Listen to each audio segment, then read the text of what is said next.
In this video, I'll be lying on my belly on the mat.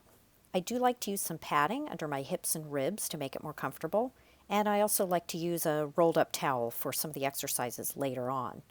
In this first exercise, it looks small, but you're actually really recruiting the muscles in the back of the neck and the upper back. And all I'm doing is lifting my forehead slightly off the back of my hands, allowing my chin to tuck just a little bit. I'm also really drawing the abdominal muscles in so that I can protect my lower back and so that the movement is coming from my neck and upper back and not the lower back.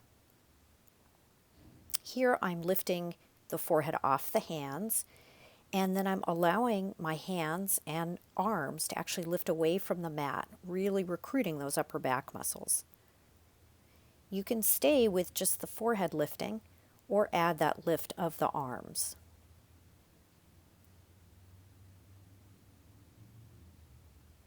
You might try 4 to 6 of these, and you can stay with this variation, or you can move to the more advanced version. I'm going to lift the head, I bring the hands to the forehead, and then I bring my fingers behind my ears, really getting a nice stretch in the front of the chest, and you'll feel that active recruitment of those upper back muscles around the shoulder blades. Again, you can move to this more advanced variation, or if that does not work for your shoulders or you're feeling any stiffness in your back, stay with the previous version where the hands just come to the forehead.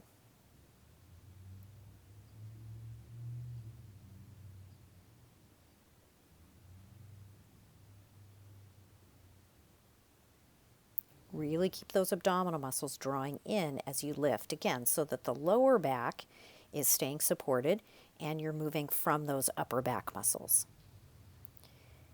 Next, we'll move into what I call low swan. It's a little bit like a cobra in yoga, and in this exercise I'm going to actually let my neck extend a little bit. So I'll start by lifting the head like we did in our previous exercise, but as you can see, I'm letting my chin jut forward just a little bit, and I'm letting the back of my neck bend.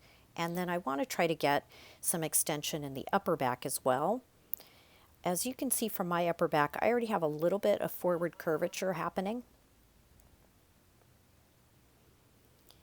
And that makes it a little bit more difficult to get the upper back extending, but I don't want to try to overdo that extension with my neck and lower back, which are much more flexible. So I don't come up too high through the upper back on this one.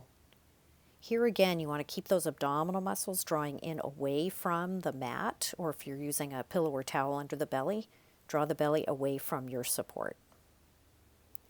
Try to keep your shoulders relaxed here, and I'm actually not using my arms for this movement, so check in and make sure you're not pushing down through the arms, but rather using those muscles in the neck and upper back. Next, we'll move on to arrow. So I don't have the support of my arms on this one at all. I bring the arms by my sides, and I start with that lift of the head away from the pillow, and then I reach my arms back towards my toes, and I'm actually going to rotate my arms so that the shoulders rotate open, and then I'll rotate them back to center as I come back down. Draw in through the belly before you start the lift, floating the head up, the chest up, reaching your arms back towards your heels, and then rolling those shoulders open. The palms are going to face the floor on this one, and roll back down. On this one, it can be easy to get a little bit carried away and pull from the lower back to lift, but we do want to actually try to get the neck, the muscles in the back of the neck and the upper back working before we start to recruit those lower back muscles. Some of these exercises are going to be quite challenging, and they may not be appropriate for everyone, especially if you're dealing with lower back issues. So be really careful, go at your own pace and skill level on these exercises. We're going to give our upper back muscles a little bit of a rest and move on to leg lifts. For this exercise, the movement is small. You're lifting from the hip, using the gluteus maximus muscles to lift, so the buttocks muscles to lift the leg.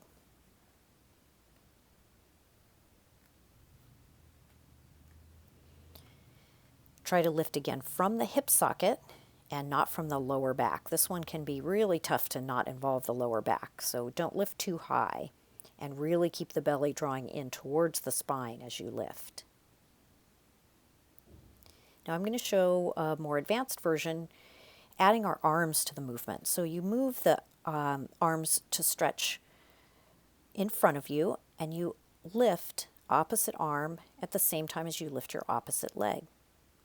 The head and shoulders and chest are slightly lifted in that low swan position. The abdominals are scooping in. Breathe through these exercises. Think of exhaling on the exertion part of the exercise, inhaling to release.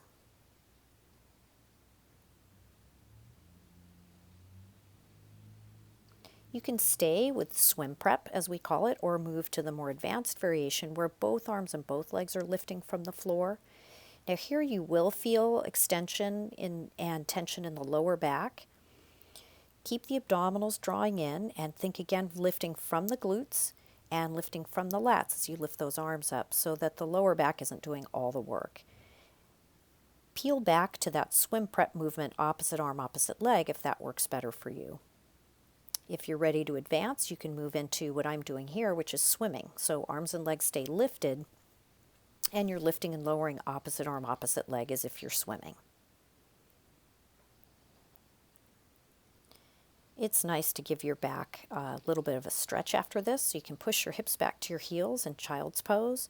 If child's pose is not comfortable for your knees or hips, you can come onto one side with your knees drawn in towards your chest. Anything that feels good and lets your back and hips rest. Next, we're going to move on to the hands and knees in a position I call quadruped. You can also stay on your back and do an upside down version of this exercise. That's great for the abdominals. Quadruped also works the upper body. It's one of the reasons I really like this exercise. I like to have a lot of padding under my knees, and I actually bring a little bit of padding under my wrists to cushion those wrists. We're going to start with one leg stretching back behind you and the opposite arm reaching in front, and then when you're ready, lift the arm and leg. You can also do this lifting one limb at a time. That's a great way to start this exercise and move your way up as you get stronger.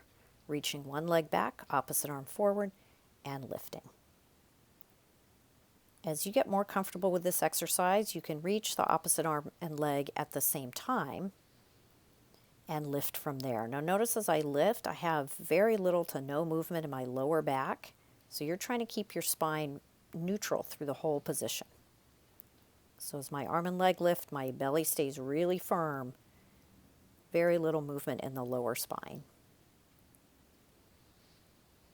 A more advanced version of quadruped, you can lift the leg, bend the knee, so you're working those hamstrings and glutes, and take the opposite arm out to the side. That challenges your core muscles even more, challenges your stability in this position. Feel free to stay with the previous version where both the arm and leg stayed straight and we're reaching in opposition to one another.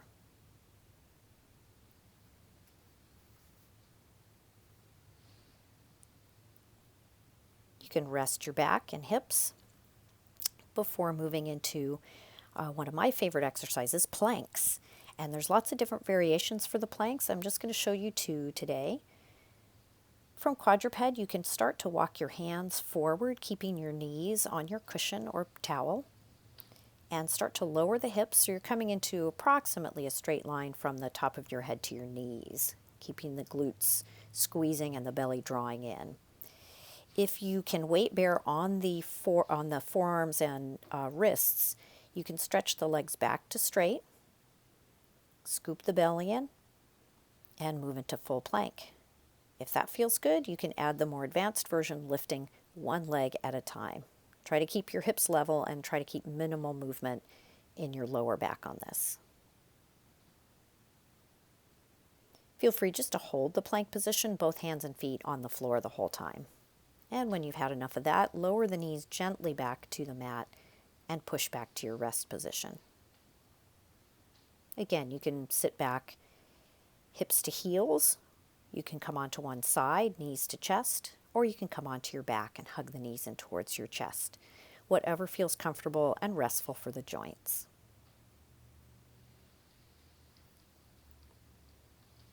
That's a nice 10-minute strengthener for your back.